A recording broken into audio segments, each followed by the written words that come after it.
히브리서에는 보다 더 좋은 분 예수 그리스도를 선포하고 있습니다.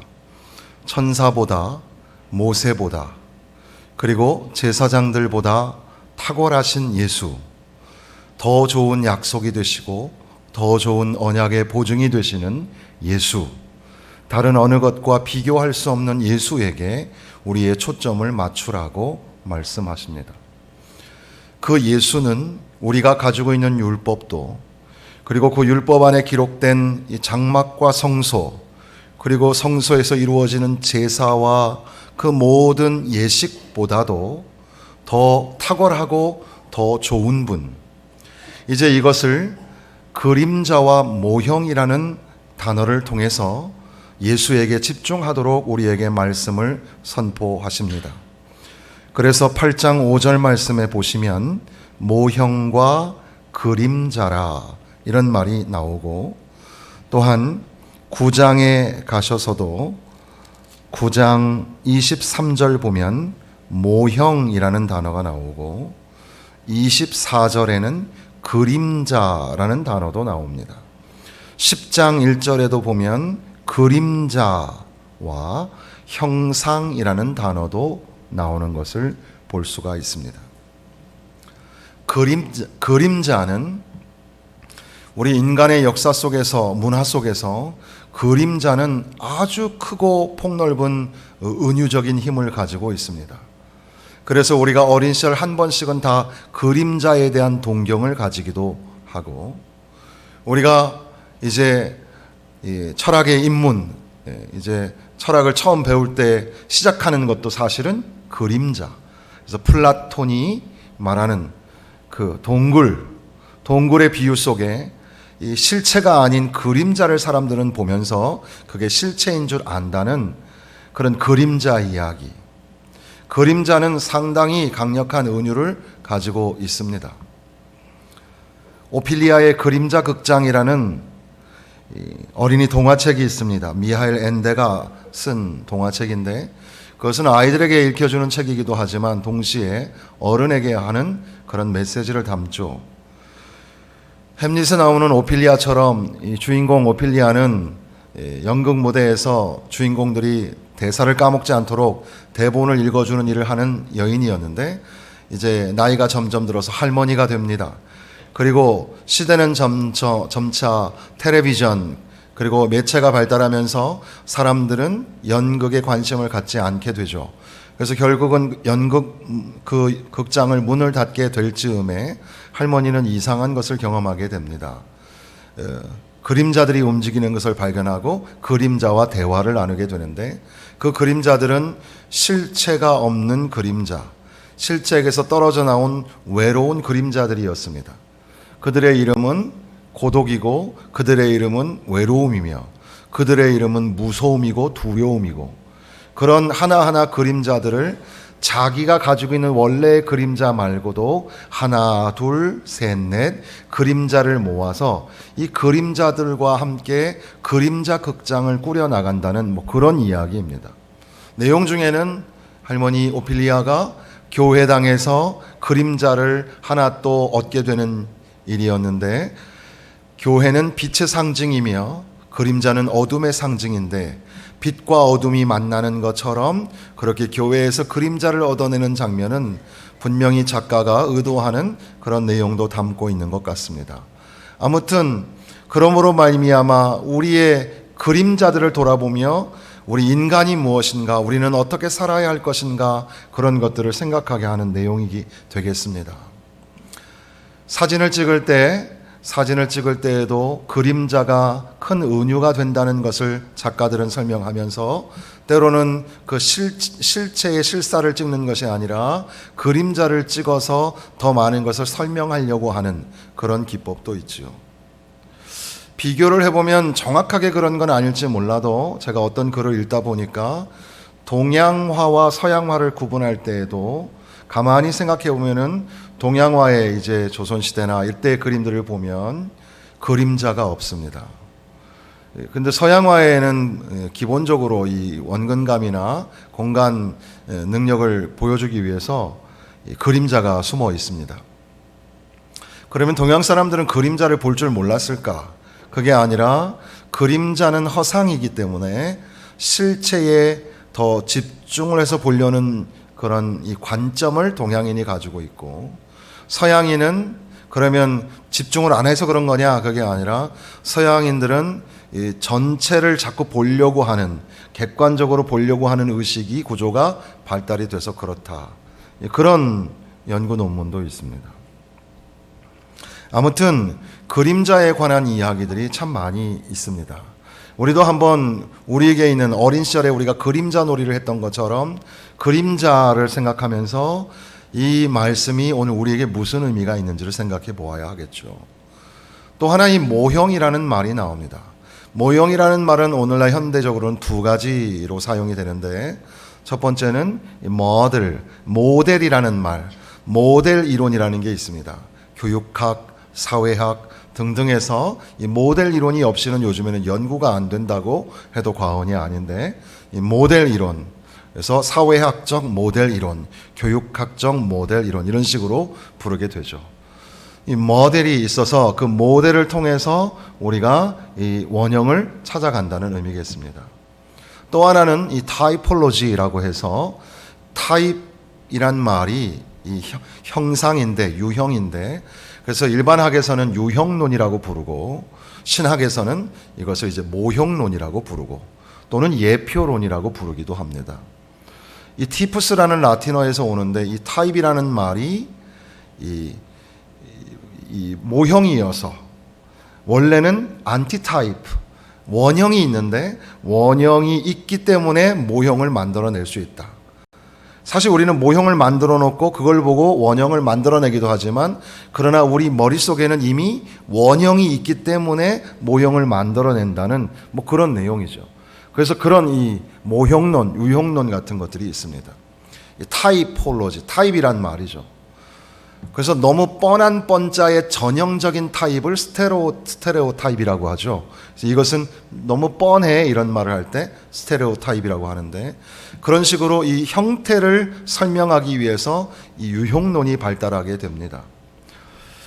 중요한 것은 이러한 이 모형이나 유형도, 표상이라고 부르는 것도 실제는 원형이 있어야, 원형이 존재해야 의미가 있는 것이죠.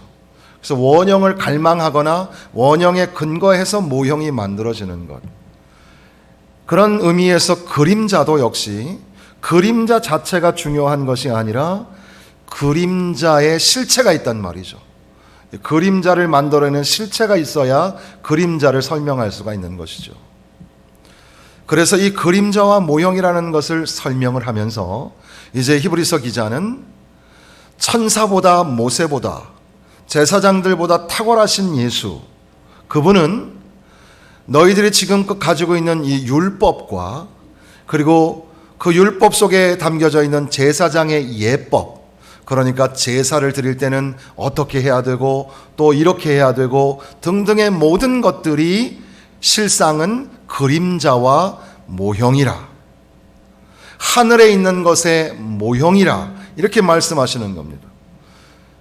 그 말은 그림자와 모형이 너희에게는 최고의 가치처럼 여겨지고 있지만, 그러나 그것은 모형과 그림자이고, 그렇다면 실체와 원형이 있는데, 이 땅에 사는 것이 다가 아니라 하늘에 실체와 원형이 있는데, 실체와 원형에 관심을 가져야 되지 않겠느냐. 그러면서 모든 그 제사가, 모든 예법이 그림자와 이 모형으로서 실체와 원형을 드러내려고 하는데, 그 실체와 원형이 곧 예수 그리스도시라. 바로 예수님의 십자가의 그 단번에 한 영원한 제사가 바로 천천만만의 피를 흘려서 드렸던 제사, 소위 그림자와 모형이었던 그 제사와 예법의 원형이고 실체가 되신다. 그림자와 모형이 중요할까요? 실체와 원형이 중요하겠습니까?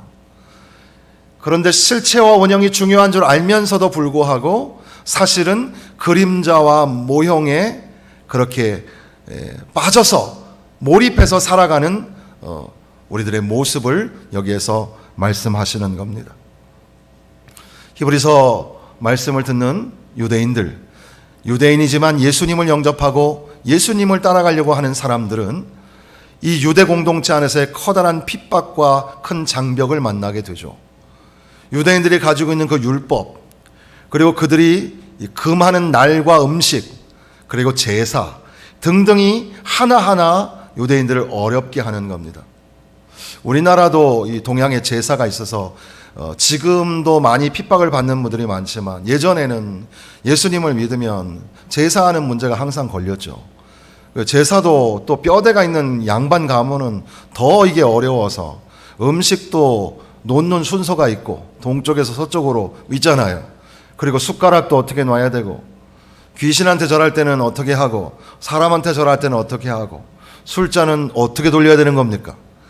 등등의 문제가 항상 그렇게 이 제사, 유교 문화에서 내려온 그 제사가 우리를 굉장히 좀 힘들게 합니다.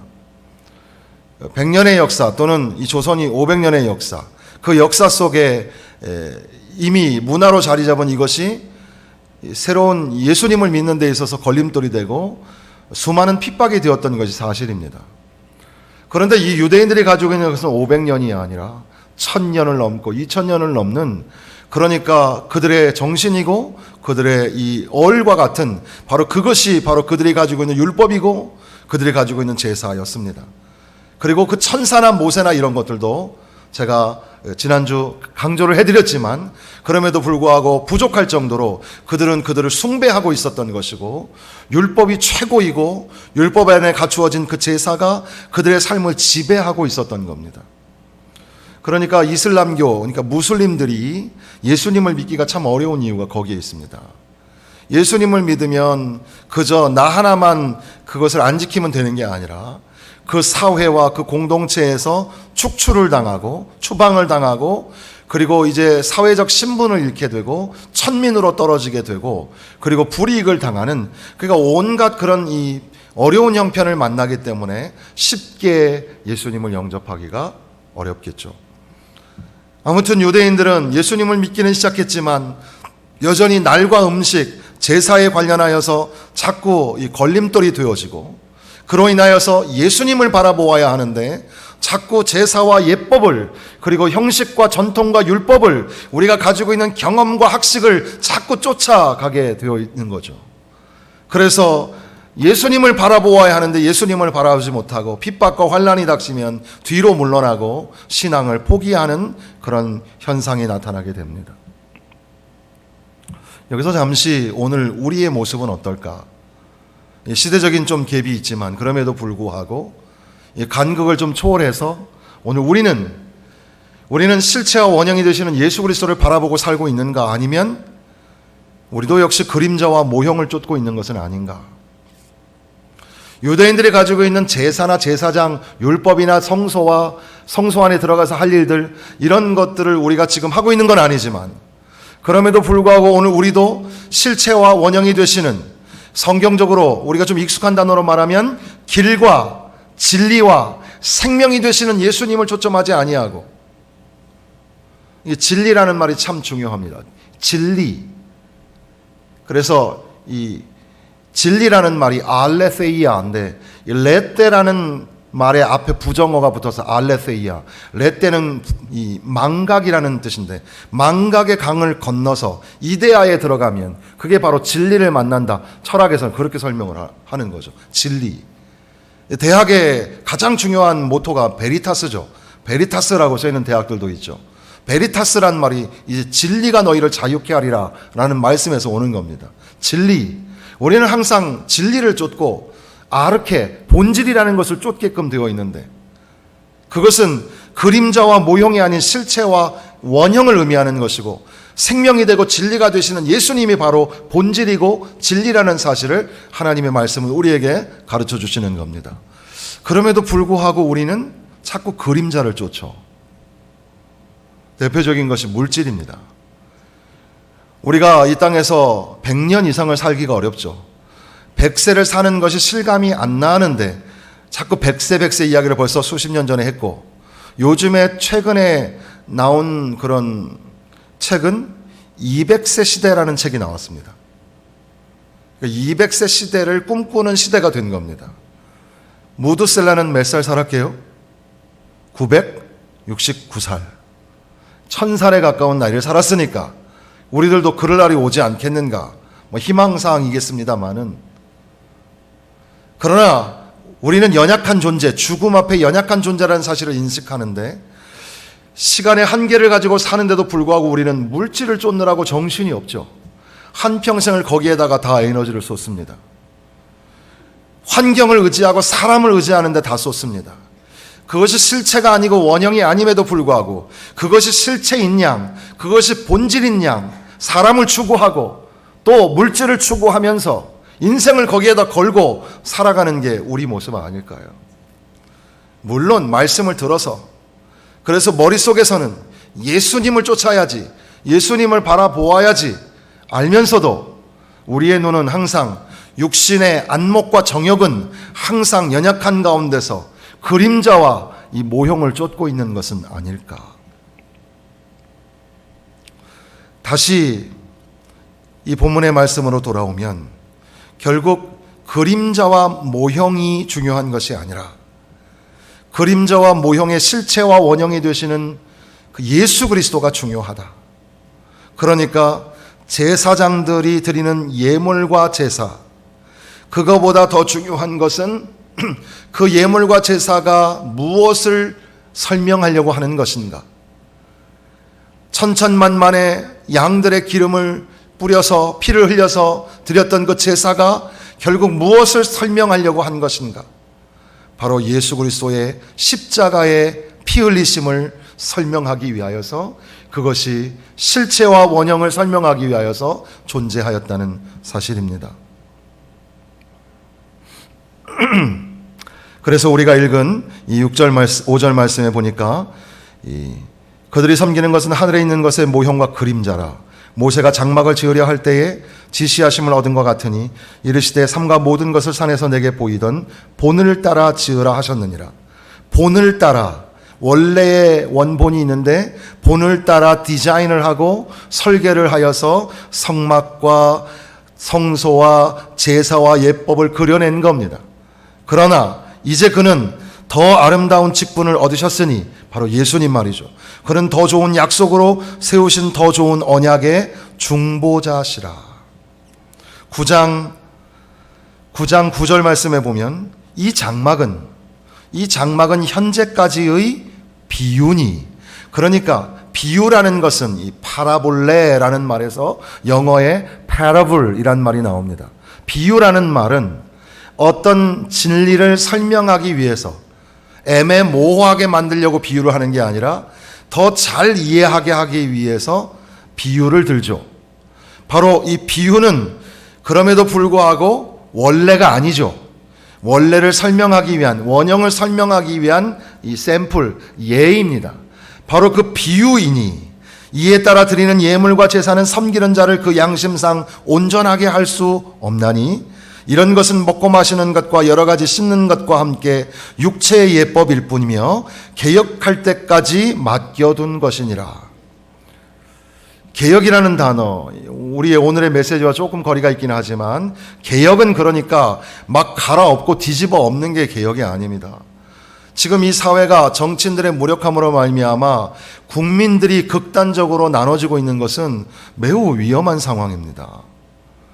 우리는 동서로 나눠져 있는 것이 오래되었습니다.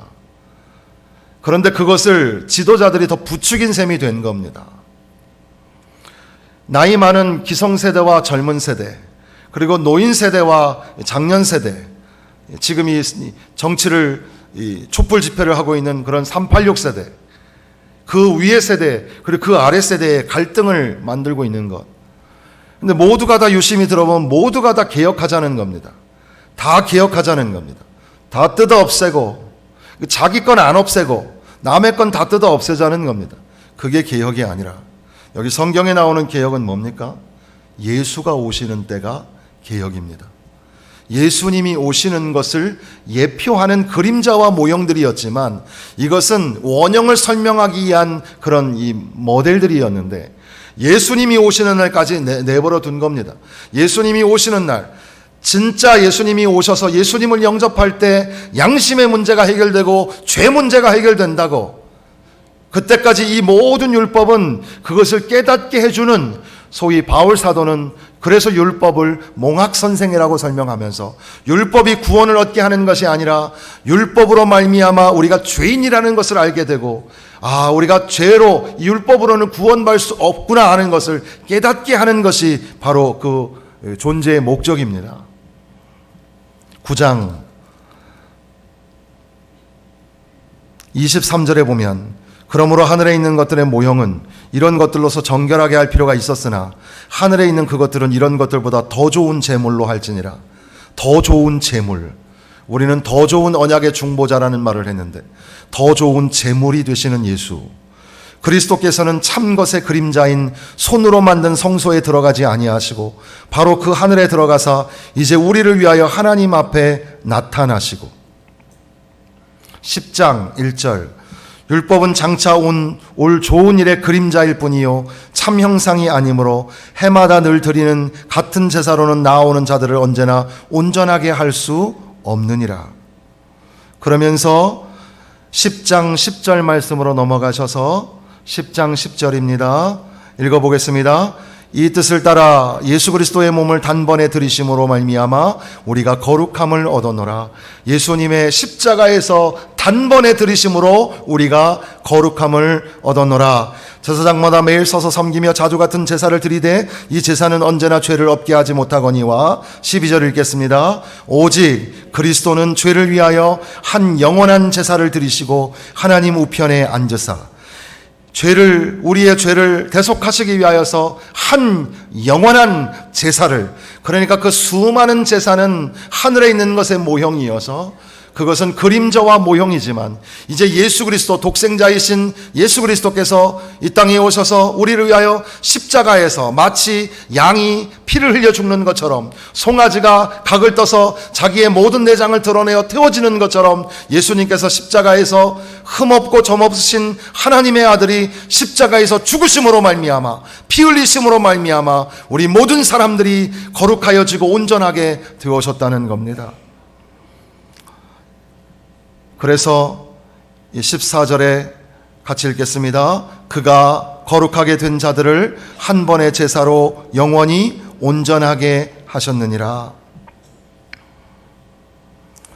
그러니까 그림자와 모형, 그들이 가지고 있었던 율법과 그들이 소중한 고귀한 가치로 생각했던 제사, 그러나 그것하고 비교할 수 없는 예수, 어디에 초점을 맞춰야 되겠습니까?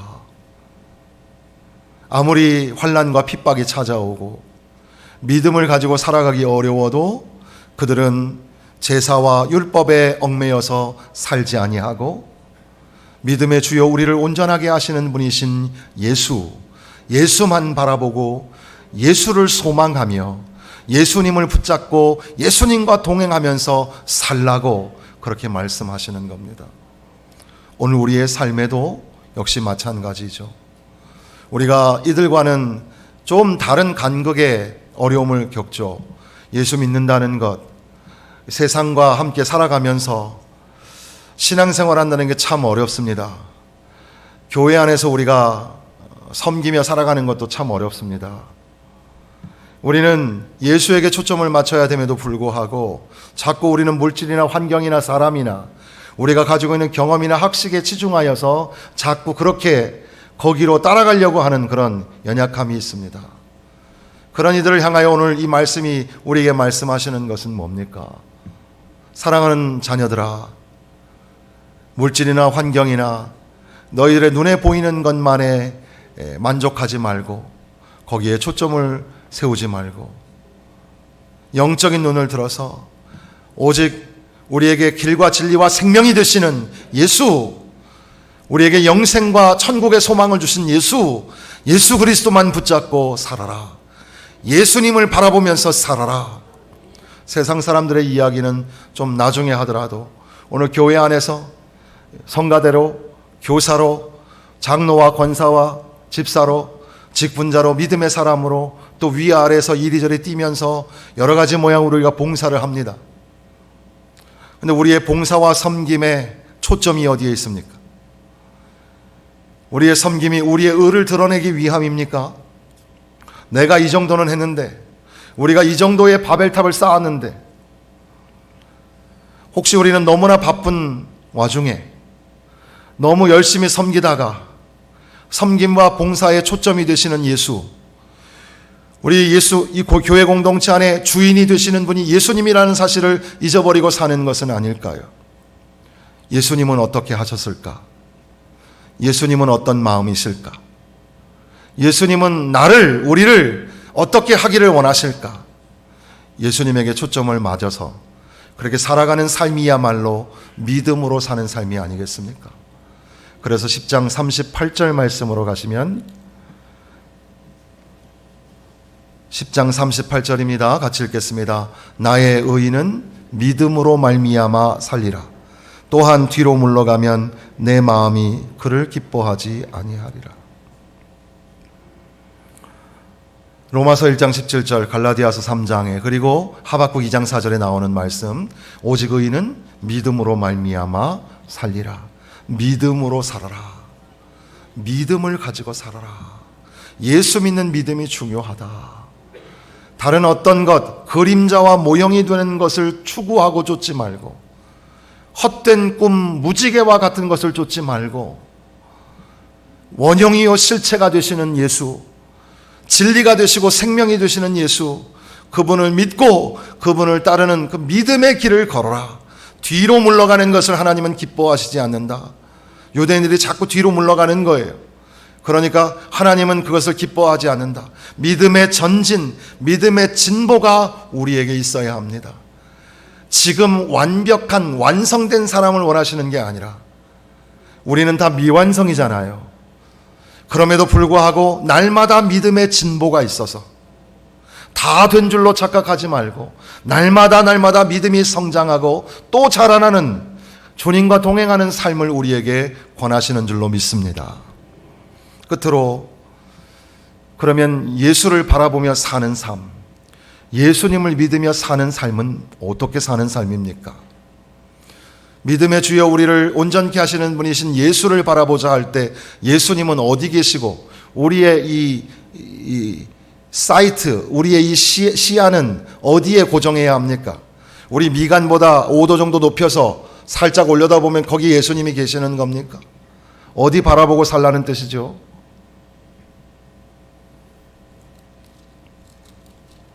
우리가 힌트를 좀 얻을 수 있습니다. 사실 10장 5절에서 7절까지의 말씀, 하나님이 제사와 예물을 원하지 아니하시고 오직 나를 위하여 한 몸을 예비하셨도다. 이 말씀은 시편 40편의 인용입니다.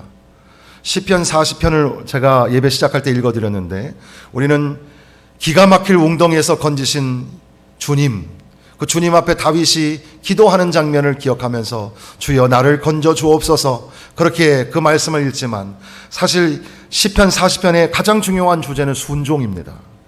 그것을 가르쳐주는 지시하는 아주 독특한 표현이 주께서 내 귀를 통하여 말씀하시기를, 이런 말입니다. 그 말의 원문은 주께서 내 귀를 뚫으셨다입니다. 주께서 내 귀를 뚫으셨다는 것은 내가 이제 귀가 고침을 받아서 하나님의 음성을 들을 수 있게 되었다는 말인데, 그 말씀이 히브리서에서는 인용하면서 그 말씀이 안 보입니다.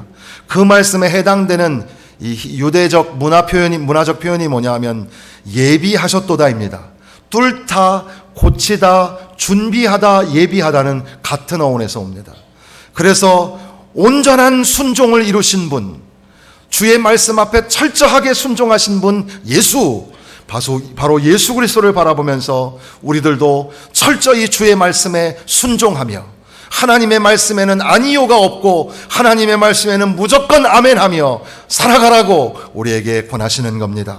그러면서 10장 19절에 보면 형제들아 우리가 예수의 피를 힘입어 성소에 들어갈 담력을 얻었나니, 오늘 우리가 예배당에 나왔습니다. 우리는 예수의 피를 힘입어서 나온 겁니다. 우리 자력으로 나온 것처럼 보이시지만 그러나 주님이 우리를 인도하여 주셨고 우리가 감히 하나님의 그 은혜의 보좌 앞에 나와서 하나님의 앞에 은혜를 달라고 복을 달라고 구할 수 있을까요? 전능하신 하나님, 창조자이신 하나님 앞에 그게 가능한 이유는 예수 그리스도께서 우리를 위하여 피 흘려 돌아가셨기 때문에. 그러면서 이제 22절에 보면 우리가 마음의 뿌림을 받아 악한 양심으로부터 벗어나고 몸은 맑은 물로 씻음을 받았으니 주의 보혈로 말미암아 우리의 양심이 씻김을 받고 우리의 몸이 깨끗하게 되어지고, 주님의 보혈이 우리를 깨끗하게 하시는 것을 믿으시기를 바랍니다.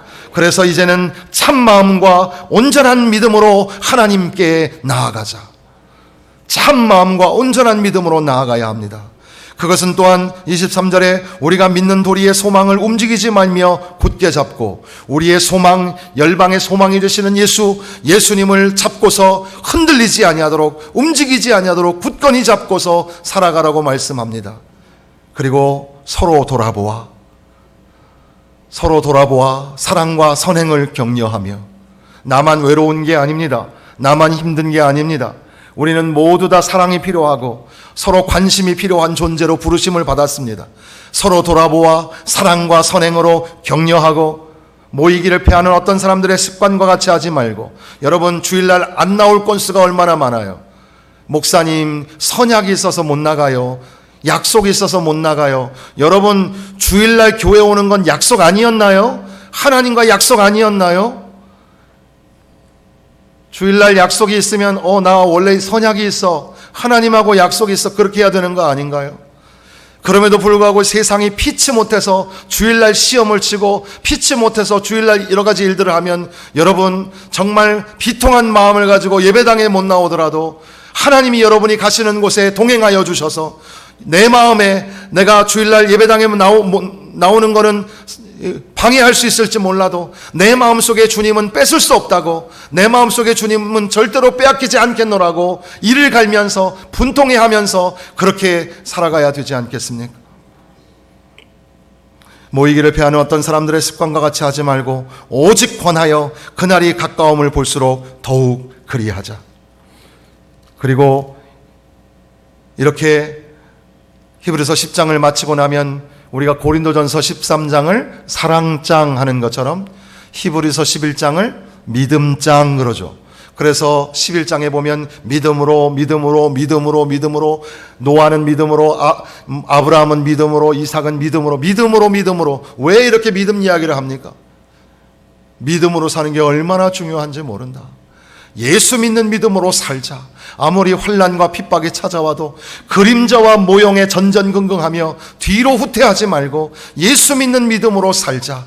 그러나 이 모든 믿음의 거장들은 우리를 위하여 존재하는 것이기 때문에, 이들이 다 끝난 게 아니라 우리를 위하여서 이들이 존재하기 때문에, 이들이 영광을 받는 것보다 우리의 영광을 위하여 존재한다고. 그러므로 믿음의 주여 우리를 온전케 하시는 분이신 예수를 바라보자고 12장 2절에 말씀하시죠. 이렇게 8장에서 12장까지, 아니 1장에서 12장까지는 계속해서 면면히 예수 그리스도, 예수를 바라보라고 우리에게 말씀하시는 겁니다. 사랑하는 성도 여러분, 예수를 바라보며 삽시다. 그림자요 모형인 허상을 쫓지 말고 실체와 원형이 되시는, 길과 진리와 생명이 되시는 예수, 우리에게 소망이 되시는 예수님을 바라보며 예수님을 의지하며 살아가시기를 주님의 이름으로 부탁을 드립니다.